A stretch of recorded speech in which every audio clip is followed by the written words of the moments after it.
जय गुरुदेव।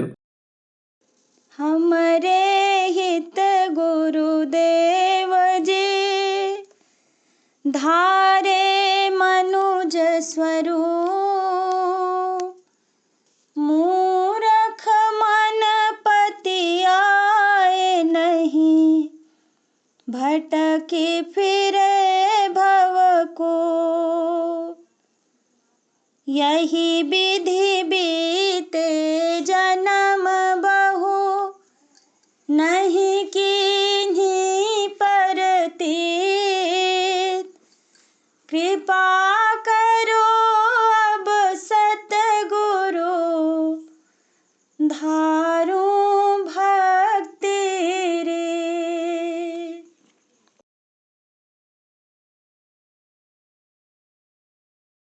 इंसा में अगर इंसा की तरह इंसानियत न आए तो वो क्या करे। इंसा में अगर इंसा की तरह इंसानियत न आए तो वो क्या करे।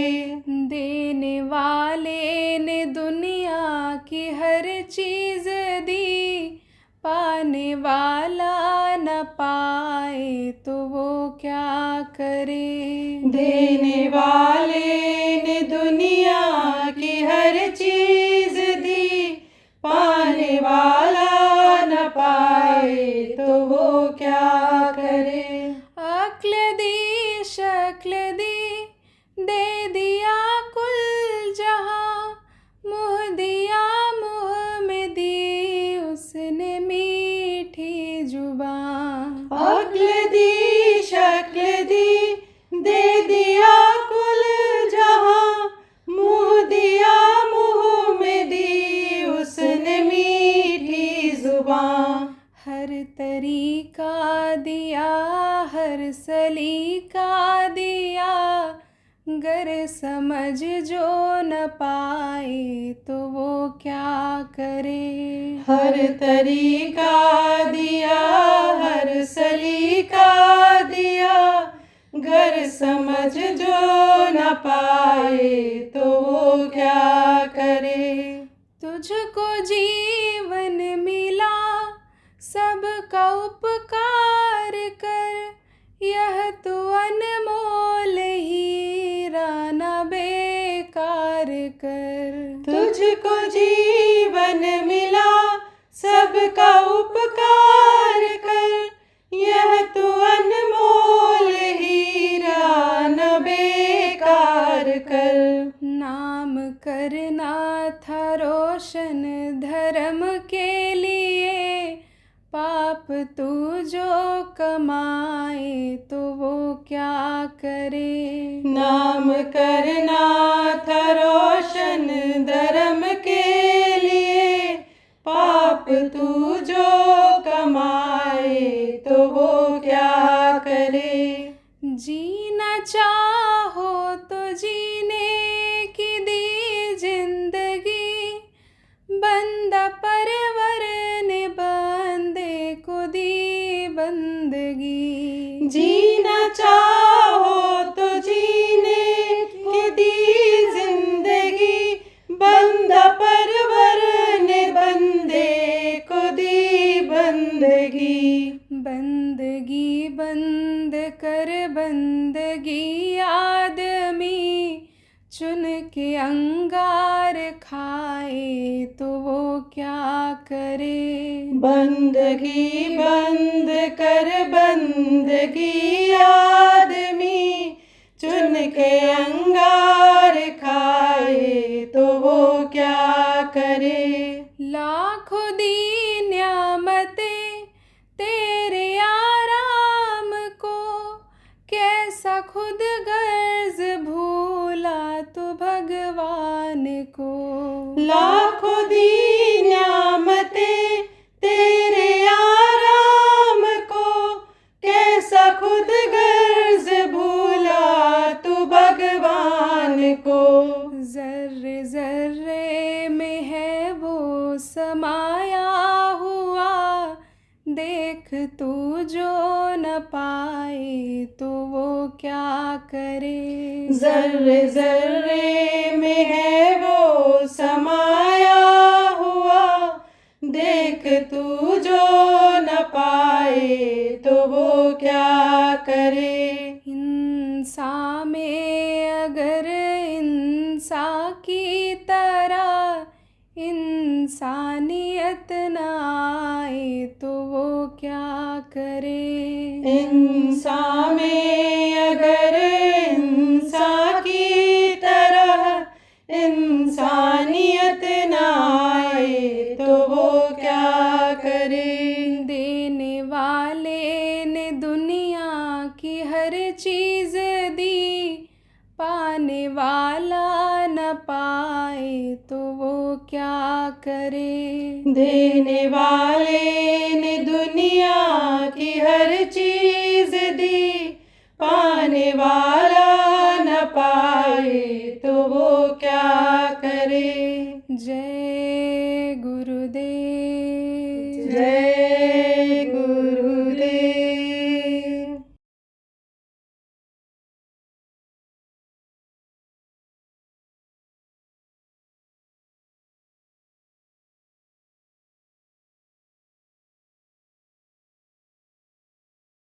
देखो, आज तक किसी भोगी की पूजा हुई नहीं हुई। किसकी पूजा हुई? लंगोटी लगाने वाले की हुई। अच्छे अक्षरों में नाम, धार्मिक ग्रंथों में नाम किसका लिखा गया जिसने अच्छा काम किया? जटायु कौन था? गिद्ध। कहते हैं मीन मांस जो करे हारा और 64 वर्ष गिद्ध अवतारा। कहते हैं मछली जो खाता है, मांस जो खाता है, 64 जन्म तक वो गिद्ध होता है, कि मांस से खाता रहे, मांस से खाता रहे। तो आपको समझने की जरूरत है कि गिद्ध था। जटायु जिसका नाम पड़ा, माता सीता की लाज बचाने के लिए उसने अपनी जान की बाजी लगा दिया था। आप ये समझो। तो उसका नाम कहाँ लिखा है? जहाँ राम का नाम लिखा है, जहाँ हनुमान का नाम लिखा है, रामचरितमानस में, वहीं पर जटायु का भी नाम लिखा हुआ है। काम करने वाले का ही नाम होता है, और काम करने वाले को कोई भूल नहीं सकता है। उसकी जो यश हो जाती है अच्छा काम करने से, जो कीर्ति उसकी फैलती है, जो प्रभाव हो जाता है, आप समझो प्रेमियों, उसको कोई मिटा नहीं सकता है। कहते हैं कि यश और कीर्ति को कोई मिटा नहीं सकता है, काल नहीं खा सकता है। कहा न अबला कर सके, कहा न सिंधु समाये, और कहा न पावक जल सके, काल का ही न खाए। तो कहा पुत्र न अबला कर सके, आप न सिंधु समाये, और आप ये समझो कि कीर्ति न पावक जल सके, और काल नहीं खाए। काल को नहीं खा सकता है। और जो ये कीर्ति होती है, यश होता है, आप ये समझो, कहा गया कि सत्संग किसको कहते हैं? सोई जान ले। और सत लोग सत्पुरुष का जहाँ कीर्तन होए। कीर्तन का मतलब क्या होता है? कीर्ति का वर्णन जहाँ हो, तो उसकी कीर्ति का तो वर्णन ही नहीं किया जा सकता है, क्योंकि ऐसा काम उसने किया है कि कीर्ति का उसका वर्णन ही नहीं किया जा सकता है। इसलिए यानी समझो कि कीर्ति खत्म नहीं होती है, आग नहीं जल सकती है, खत्म नहीं होती है।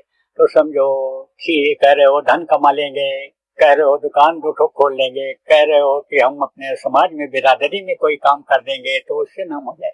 ये नाम तो वो सा नाम, ये नाम अगर करोगे जीवों को जगाने का, जीवों को समझाने का, जीवों को आगे आने समझो बढ़ाने का, सत पथ पर चलाने का, सतलोक पहुंचाने का, इसमें प्रेमियों आपका ज्यादा नाम होगा।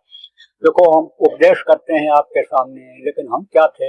हम भी ऐसे ही साधारण थे, तो समझ में नहीं आ रहा था। वही घर के लोग जो पूजा पाठ करते थे, समझो उसी में फंसे हुए थे। लेकिन हमको भी किसी ने प्रेरणा दिया, हमको भी किसी ने समझाया, हमारे भी साथ लगे, और एकदम से बिल्कुल भाव भक्ति जब हमारे अंदर आ गई तब हमको छोड़ा। और नहीं तो बिल्कुल ऐसे चीता जैसे होता है, चीता, तो चीता अगर पकड़ लेता है खाल को तो जल्दी छोड़ता नहीं है। पकड़ के खींचो तो उसके दो टुकड़े शरीर के होते हैं, ऊपर का टूट जाता है, लेकिन छोड़ता नहीं है जल्दी। ऐसे ही अगर प्रेमी को तैयार करना होता है, प्रेमी को भजन कराना होता है, प्रेमी को सिर्फ सेवा लेनी होती है, तो उसके पीछे लगना पड़ता है। और देखो प्रेम गुरु महाराज के पास में बहुत दिन तक रहा, दया थी मगर उनकी दया के रह नहीं सकता था। और उन्होंने ही जो कुछ किया, जो भी बनाया वो बना। मैं भी जब गुरु महाराज के पास पहुंचा था तो एकदम से जैसे साधारण लोग थे ऐसे था, कुछ नहीं जानता था। आप ये समझो बच्चे को ज्यादा ध्यान कोई नहीं रहता है, जब यानी समझो छोटा रहता है तो यही रहता है कि खाना मिल जाए, कपड़ा मिल जाए, ठंडी न लगे तो माँ से कहता है माँ ठंडी लग रही है तो ला के रजाई डाल देती है, तो उसको भी फिक्र रहती है। पढ़ने लिखने लगता है तब बस ये रहता है पास कैसे होंगे, कैसे अच्छा नंबर लाएंगे, कैसे यानी खाने को मिल जाएगा, भूखा न रह जाए, तो इस चीज की चिंता रहती है। तो और जानकारी ज्यादा नहीं हो पाती। जब घर का वातावरण को देखता है, समझता है, घर वाले जब चाहते हैं तभी वो ज्यादा सीख पाता है। तो बहुत से लोगों के घर की ये आदत होती है कि ज्यादा कोई ध्यान नहीं देते हैं, बच्चे आए पढ़े खाए पिए और चले गए, लेकिन जो सिखाने की इच्छा रखते हैं सीख पाते हैं। तो गाँव में ज्यादा जानकारी लोगों को रहती नहीं थी। गाँव छोटे से गाँव में रहता था तो समझो कि बस यही था और कोई जानकारी नहीं थी। लेकिन हमको तो यही नहीं पता था कि दरी नीचे बिछाते हैं कि गद्दा ऊपर बिछाते हैं कि चद्दर ऊपर बिछाते हैं, यही जानकारी नहीं थी। आप जब गुरु महाराज के पास पहुंचे तब पता चला कि पहले नीचे दरी बिछाओ, फिर गद्दा बिछाओ, फिर उसके ऊपर चद्दर बिछाओ। देखो एक उदाहरण दे रहा हूँ आप। गुरु महाराज ने सब अपने बच्चे की तरह से पढ़ाया लिखाया। आप ये समझो गाड़ी में बैठ बैठ करके और गाड़ी चलाना सिखाया बगल में बैठ करके, तो गुरु की बड़ी दया रही। गुरु से तो कभी उद्धार हो ही नहीं सकता। बोटी बोटी कर जाए गुरु महाराज के नाम पर तो भी गुरु से उद्धार नहीं। तो आप ये समझो प्रेमियों आप ये समझो बोटी बोटी का मतलब क्या होता है, अंग अंग ये नहीं, यानी समझो कि हर तरह से वो दुख मिल जाए। लेकिन कोई कहे कि गुरु से उद्धार हो गए आप, तो हम इसको नहीं मान सकते हैं। जितना गुरु महाराज ने किया, अब आप ये समझो कि एक निशाना, एक लक्ष्य बनाया। क्या लक्ष्य बनाया कि गुरु आप ये समझो कि आदेश का पालन। इनको कृष्ण भगवान कहते हो। उनके विद्या गुरु कौन थे?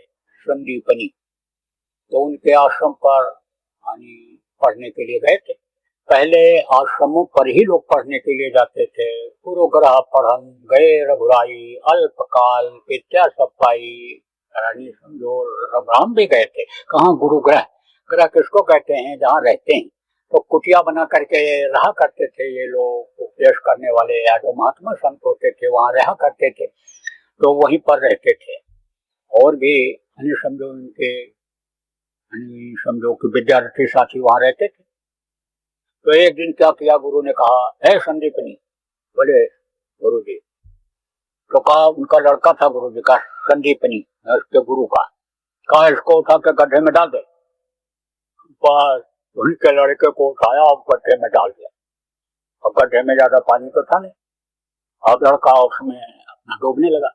और लड़कों ने देखा तो कहा कि गुरु जी के लड़के को देखो संदीपनी ने उसमें डाल दिया। संदीपनी इनके गुरु थे। अब गुरु इनके समझो कि पढ़ने समझो कि गए थे, जिनके यहाँ संदीपनी गुरु जिनके यहाँ पढ़ने गए थे वो उनके गुरु थे, उनका लड़का था। तो संदीपनी से उन्होंने कहा कि तुम लड़के को इसमें डाल दो गड्ढे में।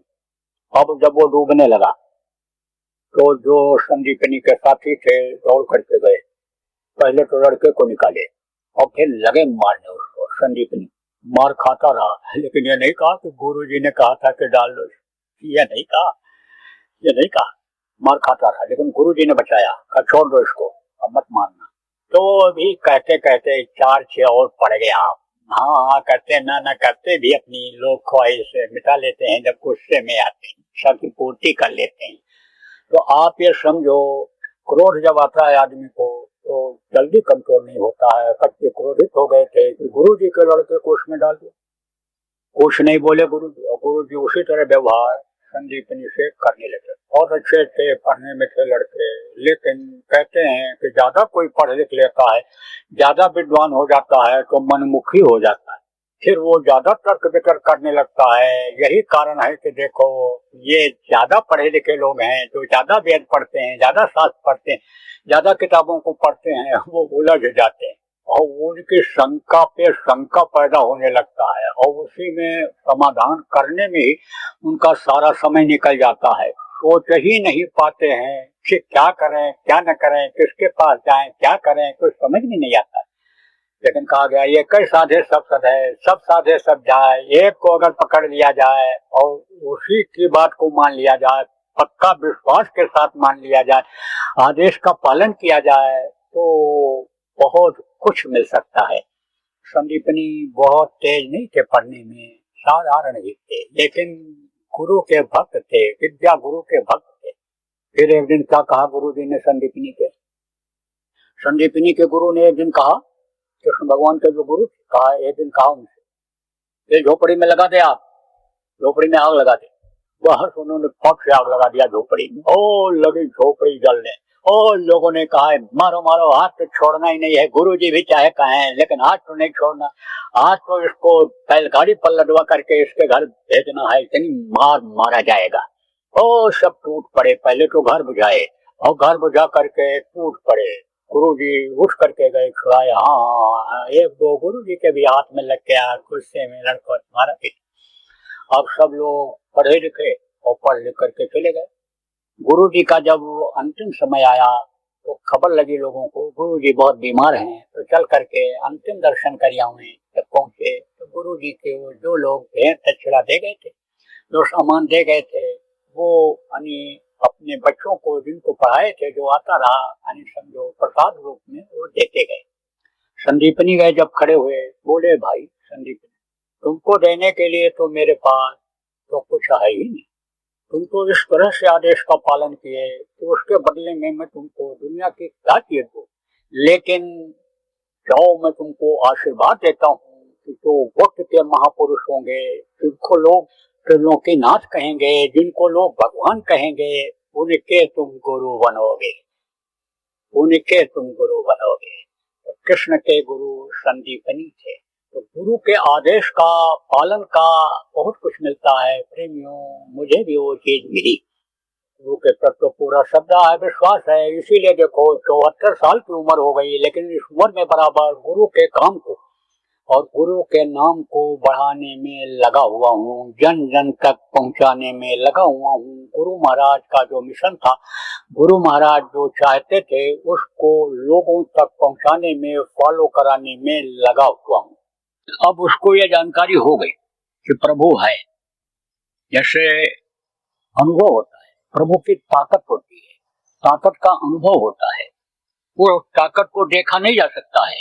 जैसे ये बिजली का तार है, तो आप ये समझो इसमें कितनी ताकत है, ये आपको नहीं पता है। बल्ब कैसे जलता है, जब ताकत मिलती है, पावर मिलता है उसको, तब जलता है, पंखा चलता है। लेकिन खाली तार को देखोगे, जब देखोगे तो उसको, लेकिन अनुभव नहीं कर पाओगे। ऐसे ही प्रभु जो है वो अनुभव की चीज होता है।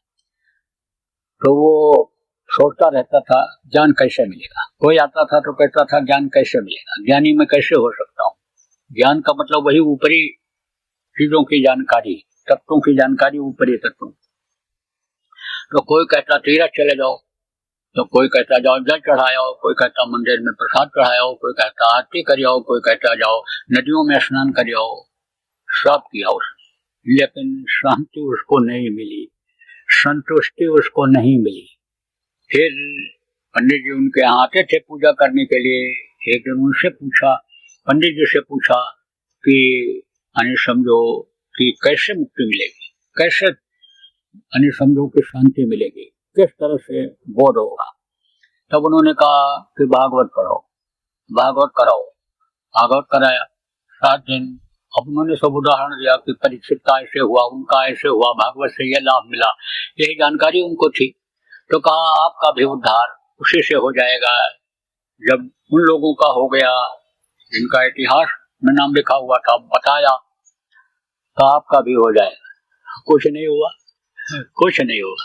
कहा ना, पोथी पढ़ पढ़ जगमुआ पंडित भयानक, उससे कुछ नहीं।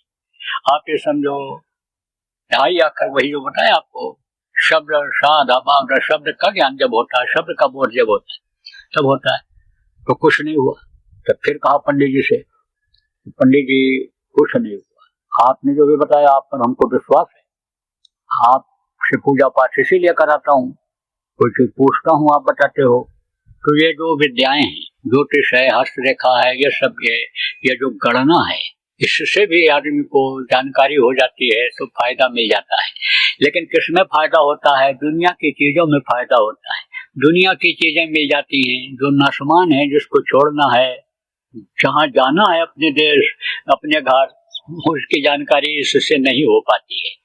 पंडित जी को इन चीजों की जानकारी थी, और आजकल लोग ज्यादातर इन्हीं चीजों की इच्छा रखते हैं कि धन हो जाए, व्यापार बढ़ जाए, नौकरी में तरक्की हो जाए, दुश्मन का हार हो जाए और ये हो जाए।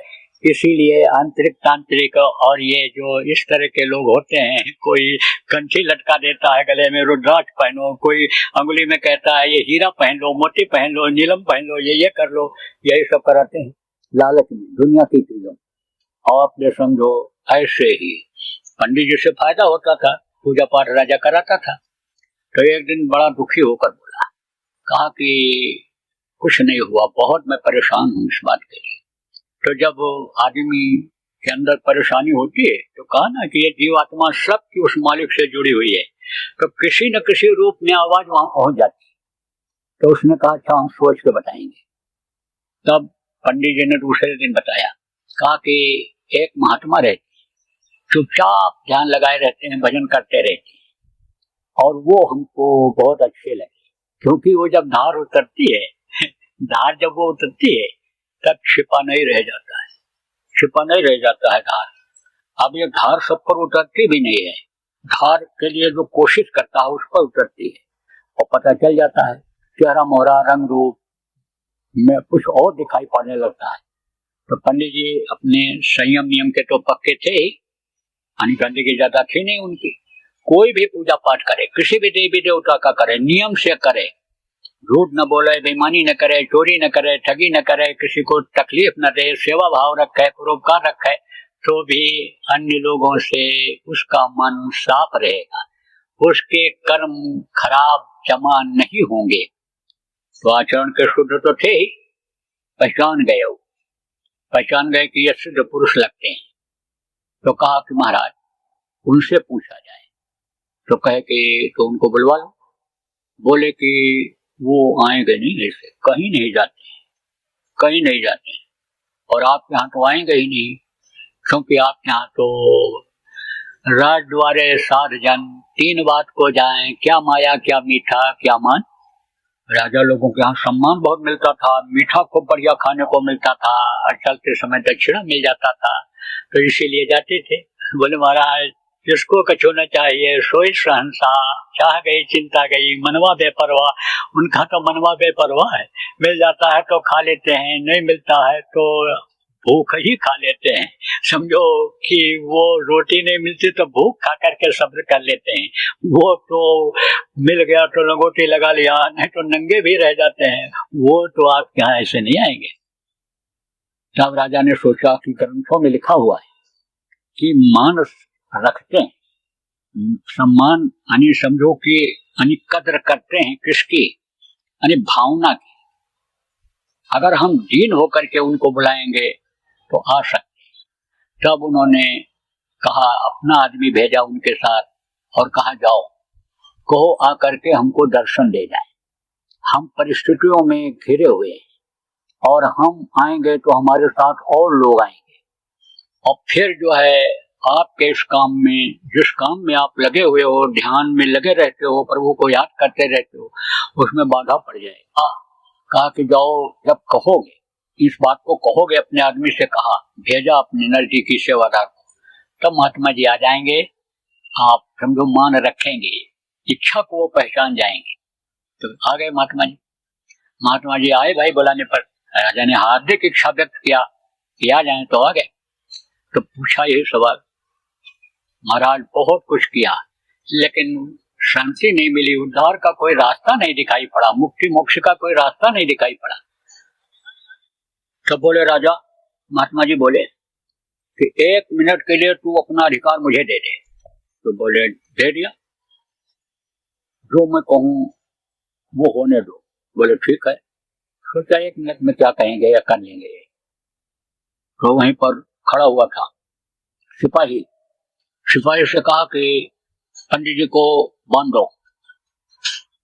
पंडित जी तो वहां थे ही, पंडित जी ने बताया था, पंडित जी के साथ वो आए थे। कहा पंडित जी को बांध दो, हाथ पैर इनका। बांध दिया और कहा अब राजा को बांध दो। राजा भी बंध गए। तो पंडित जी से कहा कि राजा को खोलो। कहा अब हम कैसे खोलें, हमारा भी हाथ पैर बंधा हुआ तो हम कैसे खोल पाएंगे। राजा से कहा राजा साहब आप खोल दीजिए। अरे बोले मैं भी बंधा पड़ा हूं, मैं कहां से खोल पाऊंगा। तो जो बंधन में है, कौन बंधन में, ये जितने भी नीचे के लोग हैं, इनमें जितने भी जीव हैं सब बंधन, चाहे ये मृत लोक हो, चाहे स्वर्ग लोक हो, चाहे गंधर्व लोक हो, चाहे वैकुंठ लोक हो, चाहे आपके समझो कि ये काल का लोक हो, चाहे ब्रह्म का लोक हो, ये सब बंधन में। ये मुक्त नहीं है कि ये चाहे तो निकल जाए हो जाए। अब इनकी पूजा करके और इनको खुश करके कि जिनका ही वर्णन वेद में है, जिनका ही वर्णन पुराण में है, जिनका ही वर्णन गीता में है, उनको खुश करके आप कैसे बंधन से छुटकारा पा सकते हो। बंधे तुम गाढ़े बंधनहान, ये जीवात्मा जो 4 शरीर में बंध है, ये जो 5 तत्वों में स्थूल शरीर बंध है, इससे कैसे छुटकारा पा सकते हो। इसलिए बंधन से मुक्त ये जो रास्ता आपको बताया गया प्रेमियों, उस रास्ते पर चलो, इस शब्द को पकड़ो, नाम को पकड़ो, तब तो बंधन से मुक्त हो सकते हो। नहीं तो लौट लौट 84 आया, लौट लौट करके इसी 84 में आना पड़ेगा, जन्मने मरने की पीड़ा झेलनी पड़ेगी।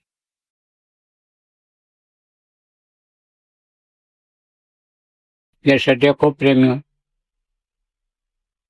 त्रयोदशी और पूर्णिमा को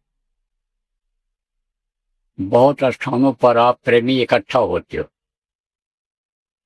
और वहां सत्संग करते हो, ध्यान भजन करते हो और प्रसाद का वितरण करते हो। जो लोग आते हैं वो भी खाते हैं, कुछ लोगों को बाहर भी बांटते हो अपने अपने हिसाब से, जो जिसका जैसा हिसाब बना हुआ है। तो अब जहां जहां पर आप लोग इकट्ठा होते हो त्रयोदशी को और पूर्णिमा को, वहां पर 5-5 घंटे की साधना शिविर लगाओ जो अखंड रहेगा। जैसे ये अखंड चल रहा है 5 दिन का, 24 घंटे का, ऐसे ही 5 घंटे का हर त्रयोदशी और हर पूर्णिमा को जहां भी आप सत्संग करते हो, चाहे वो आश्रम हो, अपने जो आश्रम है वो स्थान हो, या कहीं भी जहां आश्रम नहीं है, आपने चुन रखा है कि भाई हमारा यह कार्यालय हम यहाँ करेंगे, कहीं न कहीं आपने जगह बना रखा है, तो वहां पर साधना शिविर लगाओ।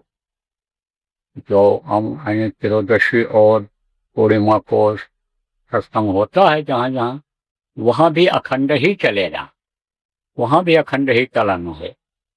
उसमें लोगों को लाना पड़ेगा बुला बुला करके, क्योंकि कुछ लोग तो उसमें चले जाते हैं, न तो परिवार के लोगों को लाते हैं, न अपने 10-11 साल के जवान और अन्य जवान बच्चों को लाते हैं। परिवार के लोगों को नहीं लाते हैं। परिवार के जो नामदानी है सबको लाने की जरूरत है, सबको बैठाने की जरूरत है, ताकि वो घाट तक पहुंचे। तो घाट तक पहुंच नहीं पा रहे हैं। आप देखो प्रेमियों, घाट तक जब तक नहीं पहुंचेंगे, घर से निकल करके घाट तक नहीं पहुंचेंगे, तब तक पार होने की कोई उम्मीद नहीं रहेगी। जहां जहां संगत कम है, नामदानी नहीं है, लेकिन जैसे विदेश है या अन्य जगहों पर जहां जहां नहीं है, वहां अगर आपके मित्र हैं, टहलने घूमने आप पार्कों में जाते हो, व्यापार के हिसाब से एक दूसरे के पास जाते हो और वहां पर आप रहते हो और उनको भी ला सकते हो तुम पूर्णिमा वाले में। न कि वो बैठेंगे 5 घंटा 2 घंटा 3 घंटा, आधा घंटा ही बैठेंगे तो उनको भी दिशा गुरु महाराज से मिल जाएगी।